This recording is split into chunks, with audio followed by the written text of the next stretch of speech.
कोई इतना सुंदर है तेरे बस में कुछ भी न आए, बांटने वाला बांटे रे, कोई कारण होगा, अरे कोई कारण होगा। पहले बनती हैं तकदीरें फिर बनते ही शरीर। ये जो शरीर मिला है सुंदर,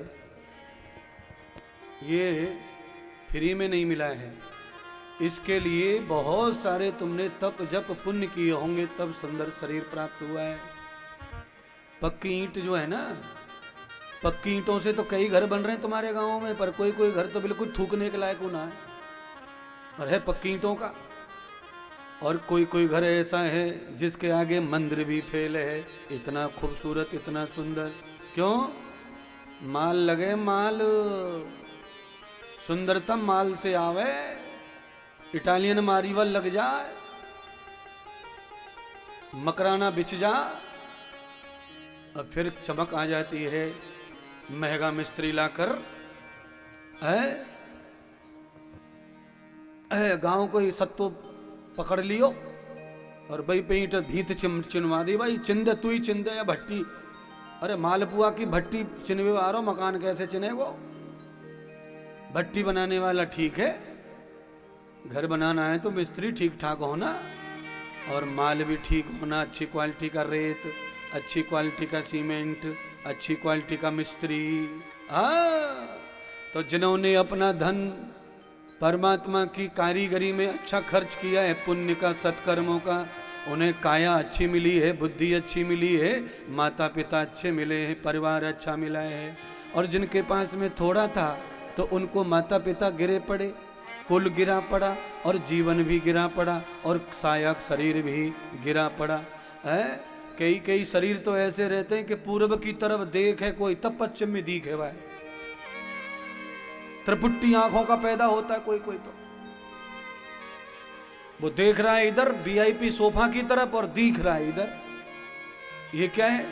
भगवान की कारीगरी में कमी रह गई क्या? ना, ये हमारे कर्मों के धन में कमी रह गई, परम धन में कमी रह गई। आपके पास में अगर धन पुण्यों का भरपूर है, अपने शरीर को आपने महिमा मंडित किया है, शरीर की रखवाली, शरीर की सेवा, शरीर की रक्षा, शरीर को सम्मान ठीक से आपने दिया है, तो बार बार उत्तम शरीर की प्राप्ति होगी, बार बार उत्तम शरीर की प्राप्ति होगी। मनु शतरूपा की कथा सुनते हैं ना आप? मनु शतरूपा ने कितनी बार जन्म लिया और हर बार जन्म लेकर के बड़े घर के राजा बने, बड़े घर की रानी बनी।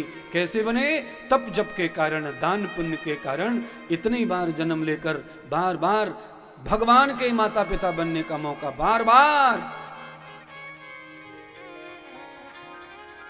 मैं भी वही कह रहा हूं, समझा रहा हूं आपको।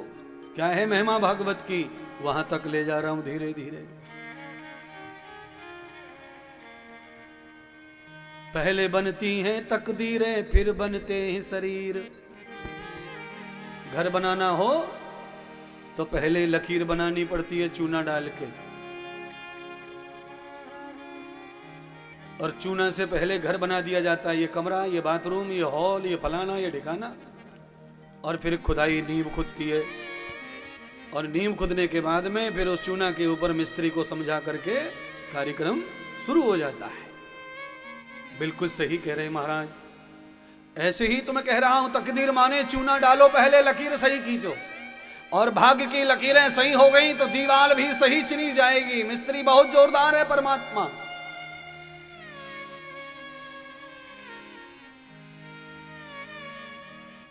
कैसा है?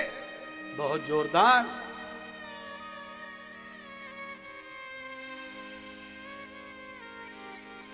मुझे लगता है प्रभु से महान कोई दूसरा हो नहीं सकता। इतने महान कलाकार हैं परमात्मा, इतने महान क्रियाशील हैं परमात्मा है? आप देख लो, डॉक्टर कितना भी योग्य क्यों ना हो, उसका नाम पूरे मथुरा जिले में हो, आगरा जिले में हो, पूरे डिवीजन में हो, पर ऑपरेशन करेगा तो जिंदगी भर निशान छोड़ देगा टांके के, वो कभी मिटने वाले नहीं है। परमात्मा ने देख लो, बिना सुई धागे के, बिना छेनी हथौड़ा के पूरे शरीर को बना दिया है और एक निशान नहीं। कैसे सिलाई की, कैसे क्या किया है। इसी हाथ के ऊपर अगर टेलर काम करता है तो कितनी जगह पे जॉइंट लगा देता है और वो सब दिखाई देते हैं। भगवान ने भी जॉइंट लगाए हैं पर कोई दिख नहीं रहा है। ऊपर से ऐसा चमड़ी का कपड़ा लपड़ा है कि कुछ भी दिखाई नहीं देता है। ईश्वर की महिमा ही ऐसी है, ईश्वर की कृपा ही ऐसी है, ईश्वर की कला ऐसी है।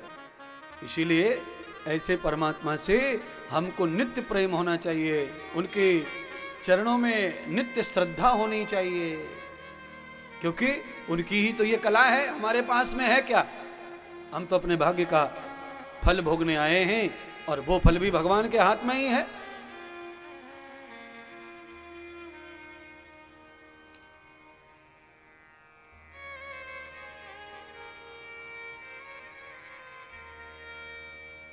कि दुनिया बनाने वाले ऊंची तेरी शान है, दुनिया बनाने वाले ऊंची तेरी शान है। प्रभु कितना महान है, प्रभु कितना महान है, कितना महान है प्रभु, कितना महान है, कितना महान है प्रभु, कितना महान है, कितना महान है प्रभु, कितना महान है, कितना महान है प्रभु, कितना महान है, कितना महान है प्रभु, कितना महान। प्रभु सारी दुनिया से ऊंची तेरी शान है, प्रभु सारी दुनिया से ऊंची तेरी शान है। कितना महान है प्रभु, कितना महान है, कितना महान है प्रभु, कितना महान है, कितना महान है प्रभु, कितना महान है, कितना महान है प्रभु, कितना महान है।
हमारे बीच में श्री राम कथा के प्रवक्ता आचार्य श्री पूज्य उमाकांत अग्निहोत्री जी हाथरस से आए हुए हैं। आपका आभार। व्यासपीठ पर आना चाहते हैं, आइए पधारिए। कितना महान प्रभु, कितना महान है, कितना महान प्रभु, कितना महान, कितना महान है प्रभु, कितना महान है, कितना महान है प्रभु, कितना महान है, कितना महान है प्रभु, कितना महान है, कितना। तू ही एक मालिक है सारी कायनात का, तू ही एक मालिक है सारी कायनात का, तू ही एक मालिक है सारी कायनात का, तू ही एक मालिक है सारी कायनात का, तू ही एक मालिक है सारी कायनात का, तू ही एक मालिक है सारी कायनात का। फूल भरी क्यारियों का, फूल भरी क्यारियों का, तारों भरी रात का, फूल भरी क्यारियों का, तारों भरी रात का, तुझ में समाया हुआ सकल जहान, तुझ में समाया हुआ सकल जहान है, तुझ में समाया हुआ सकल जहान है, तुझ में समाया प्रभु कितना महान है, कितना महान है प्रभु कितना महान है, कितना महान है प्रभु कितना महान है, कितना महान है प्रभु कितना महान है, कितना महान है प्रभु कितना महान है।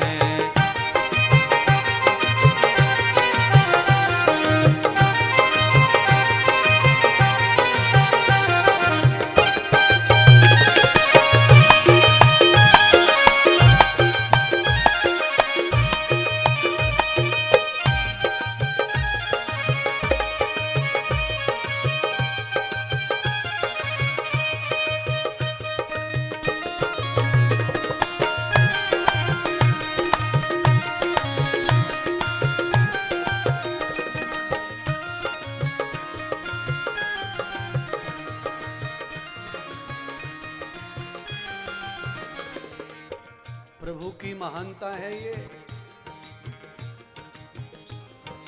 आसमान के तारों से लेकर के धरती कर एक एक घास का कण भी परमात्मा का है। पर देखो सब हमें दे दिया है प्रभु ने, अपने पास कुछ नहीं रखा। सबके मालिक हम हैं, सबका हम ही भोग भोग रहे। पूरी जनता के नाम पर ये प्लॉट वो खेत ये खेत सब हमने बांट रखा है, और सब चले जाएंगे छोड़ छोड़ के कागजों को धरती पर ही, और मरना है। रहना भगवान का ही है क्योंकि है उसी का।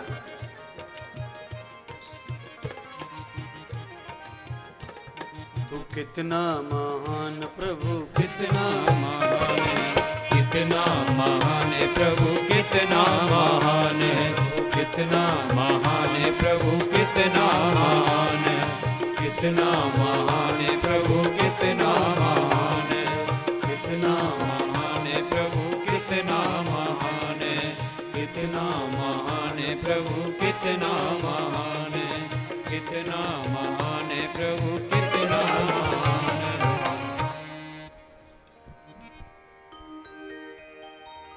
ये परमात्मा की व्यवस्था है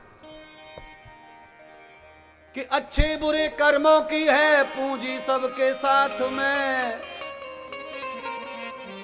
और हम सभी हैं खिलौने लेकिन चाबी प्रभु के हाथ में। नाचना पड़ा है जैसे प्रभु ने हमें नचाया है। यही विशेषता है परमात्मा की। और देखिए ना, इतना समझा समझा करके भी आदमी खुद को हीरो मान रहा है। थोड़ी सी लड़ाई हो जाए गांव में तो छत पे चढ़ जाएंगे, टांग कपकपा रही है, दोनों पैर कंपनी बाज रही है, दोनों पैर कप रहे, और हाथ तो फेंक रहा है और गालियां दे रहा। आजा, अगर मर्द को तो आजा, रोड पे आजा, चीर दूंगो फाड़ दूंगो, एक ही गोले में धुमारा कर दूंगा, जिंदो ना छोड़ूंगा। अब बोलो, इस पागल को ये पूछो, ऊपर छत पर चढ़ के चैलेंज फेंक रहा है, तू खुद को बचा के दिखा दे पहले, दूसरे को तो बाद में मार लेना। अगर तू खुद को बचा ले मृत्यु से तो दूसरे को मारने की तुझ में ताकत हम समझ सकते हैं। अगर खुद को मृत्यु से बचा नहीं सकता तो दूसरे को कभी मार नहीं सकता। और आदमी घमंड के मारे, अज्ञान के कारण माया बस चीखता रहता है, चिल्लाता रहता है और द्वंद्व मचाया। सदगुरु भगवान श्री सूत 88,000 ऋषियों को दर्शन दे रहे कथाकार कह रहे हैं कि आज महादेव आमंत्रित नहीं हुए,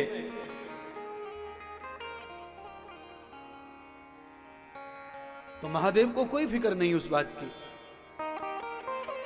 पर सती को बड़ी चिंता हुई। सती ने देखा कि सब जा रही हैं देवियां, अप्सराएं, तो पूछू तो सही है कहां जा रही हैं, किधर जा रही हैं सज धज के। सती ने पूछा तो कहा, देवी हे सती माता, हम तो आपके पीहर जा रही हैं मायके में, तुम्हारे पप्पा ने यज्ञ किया है और उस यज्ञ में शामिल होने के लिए जा रहे हैं,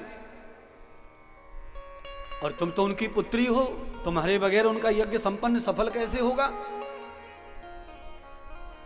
हमारे सनातन की ऐसी मान्यताएं हैं कि अद्भुत। कहते हैं बेटी, बुआ, बहन, भांजी और गुरु, इनके बगैर कोई यज्ञ, कोई कथा, कोई भी शुभ कर्म सफल नहीं माना जाता है। ये अवश्य हाजिर होनी चाहिए। तो देवियों ने कहा, माता आप नहीं जाओगी तो यज्ञ सफल कैसे होगा आपके बगैर? तो माता सती ने कहा, रे देवियों, मेरे पिता की तो मैं सबसे लाडली हूं, तुम्हें कोई भ्रम हो गया होगा। मेरे गांव में अनेक लोग हैं जो यज्ञ करते, तुम दूसरे घर में जा रही हो और मेरे पिता का नाम ले रही हो, मुझे भड़का रही है पिता के प्रति। मेरे पिता के घर में कुछ भी हो तो मुझे सबसे पहले आमंत्रण, और यज्ञ हो रहा है और मुझे ना बुलाया, ऐसा हो नहीं सकता, जाओ भागो यहां से। पर 1 को टाला, 2 को टाला, 3 को टाला, 4 को टाला, 5 को टाला, कितनों को टालेगी सती? सच्चाई तो थी। सती को लगा कि जरूर यज्ञ हो रहा होगा, क्या पता ऐसे कैसे हो गया। फिर सती ने ध्यान किया कि निमंत्रण आया होगा पतिदेव के पास, और मेरे पति ऐसे ही कि जब से ब्याह के लाए आज तक मायके दोबारा भेजा नहीं है, इसी लालच में छुपा लिया लगे कार्ड, और इसीलिए मुझे नहीं बताया कि मैं मायके जिद करूंगी और बाबा भोले बाबा रह नहीं पाएंगे मेरे बगैर। तो माता सती कैलाश पर ही चली गई, ढूंढते ढूंढते कहां भजन कर रहे बाबा, वहीं पहुंच गई और जा करके सिंहासन हिला दिया। बहुत है वो भजन, जब भजन भजन छोड़ो और बीवी की तरफ देखो। ब्याह के लाए हो, ध्यान ना दे में हमारी तरफ, दिन भर भजन में लगे रहे, काय को शादी करी? सती लड़ पड़ी भगवान महादेव से। और केवल सती की बीमारी ऐसी नहीं है, सती से शुरू होकर आज तक यही बीमारी है महिलाओं में। भजन करे पति, ध्यान करे, तपस्या करे तो लड़ाई, और ना करे तो लड़ाई। संतुष्टि नहीं है माता बहन को। ज्यादा भजन ध्यान करे तो काय को ग्रस्त करो, बाबा बन जा तो दिन भर घंटा हिलावे, दिन भर टन टन करते रहे, आरती गाते रहे, न काम को ध्यान, न बच्चन को ध्यान, न स्कूल को ध्यान, न या को ध्यान, न बा को ध्यान, और ना करे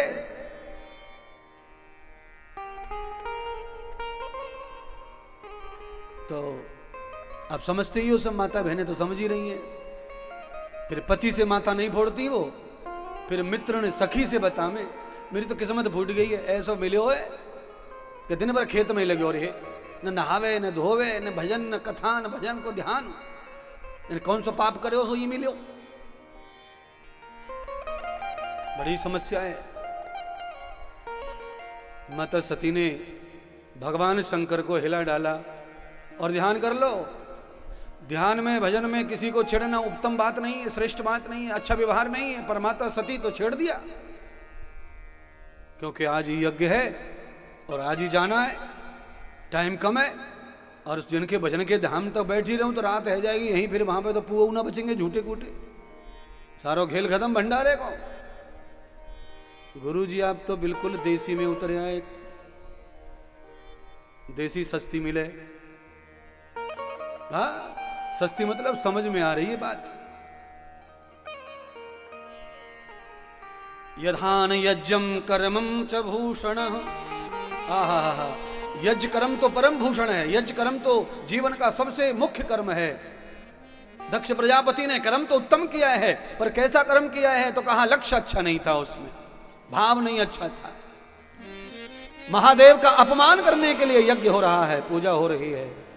अच्छा, दक्ष प्रजापति ने यज्ञ किया ऐसा नहीं अवधेश कुमार जी, आज भी दूसरों की दुकान बंद करने की पूजा पाठ किए जाते हैं। इसकी फैक्ट्री बंद हो जाए, नींबू फेंक के मार के भाग गया कोई कुछ फेंक गया, फलाने बाबा पे पड़वा के लाया, नारियल फोड़ गया, चप्पल लटका गया, जूता फाड़ गया ना, क्या क्या टोटके कर रहे हैं लोग दूसरे की दुकान बंद करने के लिए, दूसरे का कुछ बुरा करने के लिए आज भी पूजा पाठ किए जा रहे हैं, अनुष्ठान किए जा रहे हैं, तंत्र मंत्र किए जा रहे हैं, नींबू संतरा भी लपेके जा रहे हैं, फेंके जा रहे हैं। और सवेरे आदमी इतना घबरा जावे, नींबू देख ले तो पोर्च में, घर के आंगन में, हाय माता जी नींबू पड़ो नींबू, बहु परेशान, बीपी बढ़ गो नींबू देख के। अरे हमने कहा इतनी क्यों घबराई हो, इससे ज्यादा तो नींबू फ्रिज में धरे, 20 नींबू धरे फ्रिज में, एक नींबू से घबरा रहे हो, 20 तो तुम खरीद के ही लाए हो। पर आंगन में जो नींबू मिलता है उसको बम समझ रही है दुनिया, बम है बम है। मैं कहता हूं साले नींबू को निकाल कर निचोड़ के पी जाओ, ऐसी की तैसी, तंत्र मंत्रन की, जादू टोनन की, जितने डरोगे उतने मरोगे। हाँ कोई हरी मिर्च और दे जावे तो मजा आगो फिर तो। अच्छा कुछ लोग इतने भावना में आ जाते हैं कि हरी मिर्ची 3 और एक नींबू और ऊपर भी 3, बीच में नींबू, नीचे मिर्ची ऊपर नहीं और बीच में नींबू, कार में लटक रहो। हमने पूछा ये क्या है भैया, तो कहा ये शनि महाराज का दोष नहीं लगेगा इससे, दोष नहीं लगेगा इससे। बनवारीपुर से पहले ये गांव से पड़ता है, थोड़ा सा दुकान फुकान सी गांव में, वहां पे ब्रेकर ब्रेकर ब्रेकर, वहां पे एक झटका से ब्रेक मार दी तो नींबू कहूं और मिर्च कहूं,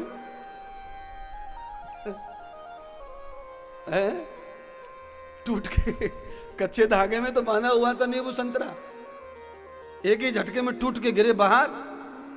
अब बताओ जो ब्रेक का झटका नहीं झेल पा रहा वो ट्रक का झटका कैसे झेलेगा एक्सीडेंट का, है? आज तो अमावस्या है, अमावस्या, अमावस्या को तो बेटा नींबू लटका कार पे, बिना नींबू के मत ले जा बेटा। बोलो तुम एक नींबू लटका के अमावस्या को भगा रहे हो, आम नींबू के बगीचे में तो 500 नींबू लटक रहे हैं, तो भी अमावस्या कुछ ना बिगाड़ पा रही है और कुछ कर पा रही है? हाँ नींबू के बगीचे में 100 पेड़ हैं, 100 में से 15 सूखे पड़े हैं। नींबू आके चले गए पर पेड़ को बचा नहीं पाए, तो तुम्हें कहां से बचा लेंगे पगलो? गुरुजी आप बात तो एकदम सही सही बता देते हो, पर क्या करें हमें करना पड़ रहा टोना टोटका है। अवधेश कुमार जी, एक आदमी ने अपने घर की रक्षा करने के लिए घोड़ा की पुरानी घसड़ी नाल लाकर ठोक दी दरवाजे पे, नाल ठोक दी दरवाजे पे, घोड़ा की नाल, यानी कि जिस नाल से घोड़ा फिसल फिसल के मर रहो रोड पे, वो नाल अब इनको बचाएगी। बोलो जो घोड़ा को नहीं रोक पा रही है, बच रही है, गिरा रही है, फटक रही है, फिसल रही है, और तू किसी की सही नाल ला करके ठोक दी तूने, और आदमी एकदम स्वतंत्र आजाद हो गया। अब तो नाल ठोक दी, 17 रुपए की लाए हम तो, घोड़ा की, पुराने घोड़ा की नाल है, मौलवी की घोड़ा की तांगे की, वैसे जिनान काम रोक रही, फटाफट छोकर देगी,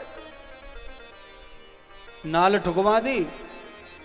नई बहू आई ब्याह करके छोरा के, तो सबसे पहले बेचारी को वो साड़ी को वो नीचे पल्लू से फंसो और ऊंधी गिरी, नाल में 2 टूटे, इतनी मलूक आए, 2 दांत की 2 दांत कम है कि बेचारी के गिरते, और फिर बहू के ऊपर धर दो सबरो, बहू के ऊपर धर दियो सबरो, जाको पाम अच्छो ना है, जाके पाम में 7.5 है। बताओ हामते से नुकसान कर दियो, गिर पड़ी थारी लेके, आरती लेके सबरो। अरे पगलो बहू का दोष ना, बहू तो लक्ष्मी है, पर तुमने जो गाड़ दी है, चौकट चिकनी बनवाई पहले तो बाड़ी पे पूरी, और वहां के ऊपर लोग गाड़ दियो दुनिया भर को खोतरो लाके, घिसड़े लाके।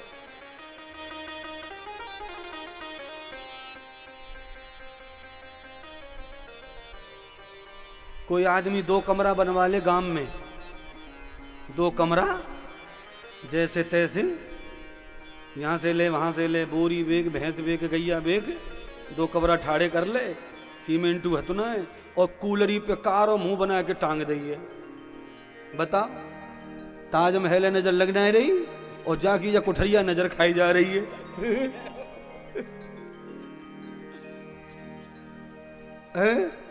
बाबा बाबा कुर्सी वारे, कारी जाकट वारे बाबा, सफेद मूछ वारे बाबा, बैंत वारे बाबा, बतराए वारे बाबा।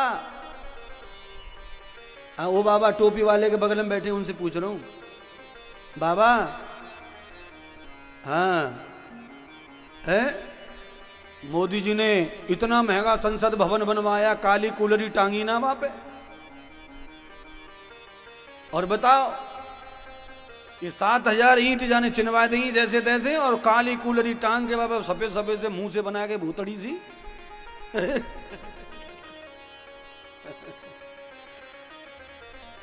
नजर खाई जा रही है।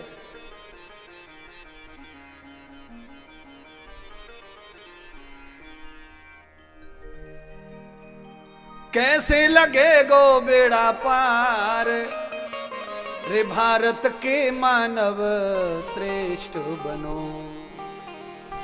कूलरी के ऊपर कारोंच पोत करके सफेद दाढ़ी मूछ बना करके तुम्हारी कुठरिया पे नजर रुकवे वारी नहीं है, नहीं है। नजर क्या लगेगी? क्या है ऐसा तुम्हारे पास जो नजर लग जाएगी? सुनिए रामायण की चौपाई गाओ मिलके। जा पर कृपा राम की होई, ता पर कृपा करत सब कोई। राम कृपा हो गई है तभी तो 2 कमरे बनाए हैं ना तूने, फिर क्यों डर रहा है? फिर क्यों परेशान है? ये 2 कमरे की ताकत भी राम की वजह से, कृपा की वजह से आई है। जब 2 कमरे बनाए हैं, खड़ा कर दिया, छत डाल दी, लेंटर ना गिरा है, तो अब किसी की आंखों से तुम्हारा घर पड़कने वाला नहीं है, गिरने वाला नहीं है। टेंशन लो मत, चिंता करो मत। पहले से परंपराएं चली आ रही हैं अंधविश्वास की, कोई बात नहीं, रखिए। भगवान शंकर ने माता सती को समझाया, देवी घर की बात है, हमारी तुम्हारी अंदर की बात है। देवताओं के उत्सव में गए थे तब हमने तुम्हें कुछ बताया नहीं। तुम्हारे पिताजी में और हम में फौजदारी है गई है, केस चल लो है, अंदर अंदर की बात है, किसी को पता मत चलने दो। और सुनो, और हम तुम्हें समझा रहे हैं, तुम्हारा कन्यादान हो चुका है पिता के घर से, हमारी हो तुम, अर्धांगिनी है, हमारी धर्म पत्नी हो, और पति के धर्म का पालन करोगी तो सुखी रहोगी, और पति के धर्म को बिगाड़ोगी तो दुखी रहोगी। हम कह रहे हैं मत जाओ, बात गड़बड़ा जाएगी। हमें पूरा भरोसा है कि तुम्हारे पिता इस समय इतने बुद्धिहीन हो गए हैं कि वो तुम्हारा भी ख्याल नहीं करेंगे, तुम्हारा सम्मान नहीं होगा। क्यों? तुम्हारे पिता जानबूझ करके मेरा अपमान करने के लिए यज्ञ किया है, समाज में मुझे नीचा दिखाने के लिए हवन कर रहे हैं, हवन। मैं आपसे हाथ जोड़ के प्रार्थना करना चाहता हूं बंधुओं, मेरी बहनों माताओं, किसी का कुछ बुरा हो जाए ऐसी पूजा मत करवाओ। आपकी पूजा से पड़ोसी का कुछ भला हो जाए 2 आहुति ऐसी रोज लगाओ, पर किसी का बुरा हो जाए ऐसा मत करो कुछ भी। न तंत्र करवाओ, न मंत्र करवाओ, न पोटली, न गांठ, कुछ मत बनवाओ, और किसी के लिए कुछ मत सोचो ऐसा। दूसरों का परोपकार अपने लिए परम धर्म, और दूसरों का अहित अपने लिए परम पाप।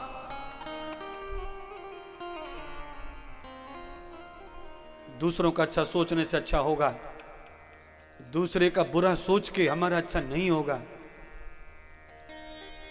आप कितना भी बच लो, अभी अगले महीने होली आ रही है, होली है। होली में हम दूसरे का मुंह काला करने जाते हैं, अपने हाथ पहले ही काले हो जाते हैं।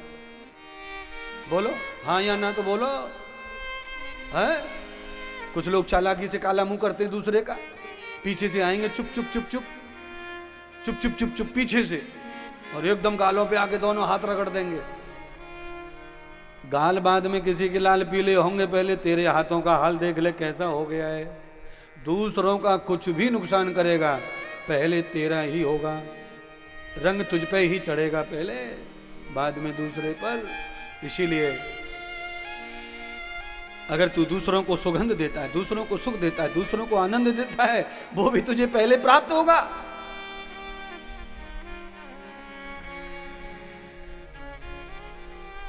आप किसी के बारे में बुरा सोचते हैं तो ये बुरी सोच कहां रहती है? दिमाग में, आपके अंदर। अभी तो आप बाहर सोच रहे हैं खाली उसके बारे में, अभी तो आप सोच रहे हैं उसका बुरा करने के बारे में सोच रहे हैं, इतनी देर में आपका अंदर का सब बुरा हो चुका है। आपके अंदर बुरी बात पैदा हो गई, बुरे विचार पैदा हो गए, वो आपके अंदर ही हैं, कहीं गए नहीं हैं। आप केवल अंदर सोच सोच के उसे बड़ा बड़ा कर अंदर पूरा खत्म कर रहे हैं अपने आप को। इसीलिए किसी के बारे में अच्छा सोच के अच्छा माल पैदा करो अंदर अंदर अंदर अंदर। अच्छा अच्छे भी तो विचार पैदा किए जा सकते हैं। मानसिक सेवा करो, हल्दी लगे न नमक रंग चोखो। अरे किसी का मन से भला कर दो, क्या जा रहा है? ये परमात्मा इस समय फलाना व्यक्ति बड़े कष्ट में चल रहा है, ये बिहारी जी मैं प्रणाम कर रहा हूं, उसका भला कर दो महाराज, वो बहुत कष्ट में 3 महीने से परेशान है, उसका कुछ कर दो महाराज। इतना कहने में तुम्हारा जा क्या रहा है? कुछ गया ही नहीं है। मैं तो कहता हूं भगवान तुम्हारा भी पुण्य बढ़ाएंगे और उसका भी भला करेंगे तुम्हारे कहने से। भगवान के पास में सिफारिश पे सिफारिश, सिफारिश पे सिफारिश है।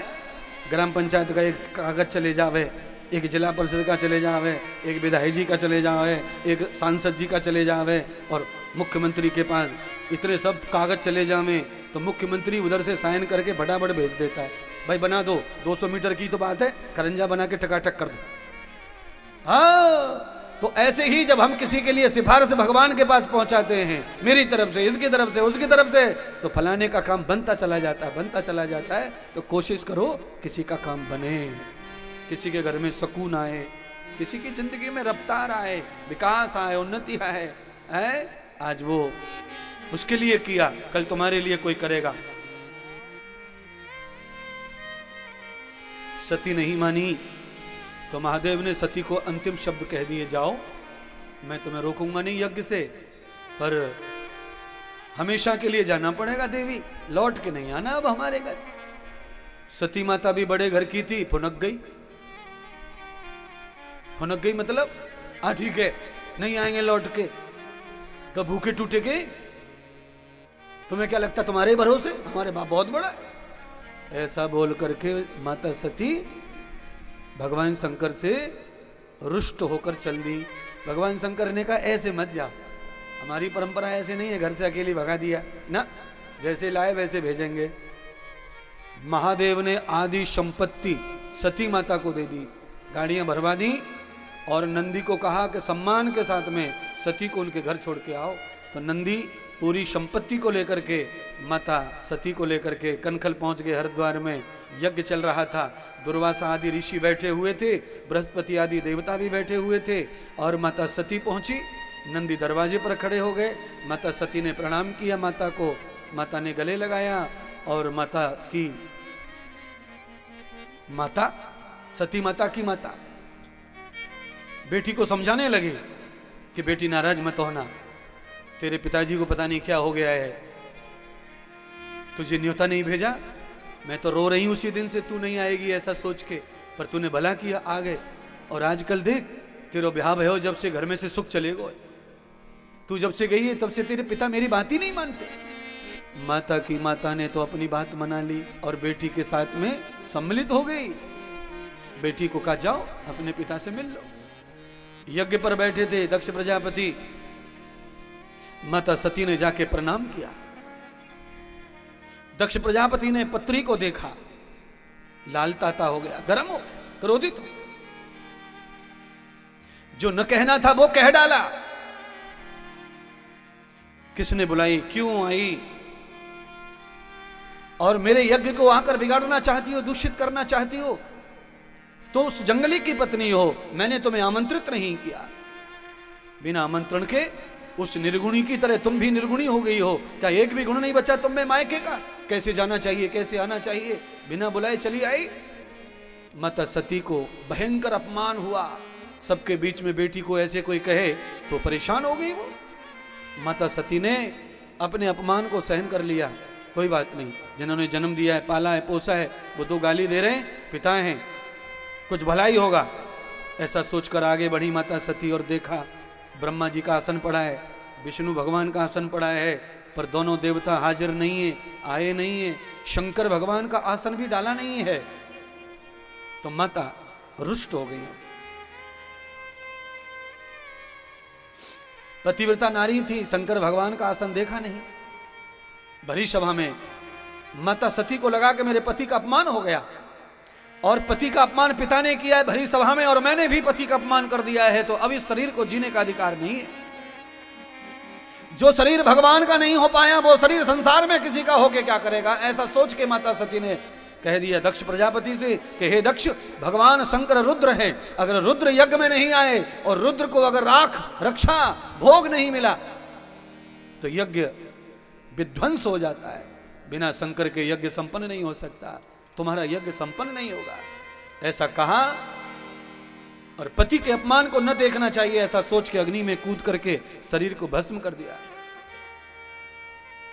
शास्त्रों में ऐसा ही कहा गया है, अगर कोई पतिव्रता नारी है तो उसके कानों में आंखों में पति का मान सम्मान आलोचना जावे तो वो ना देखे ना सुने, या तो मर जाए या तो मार दे।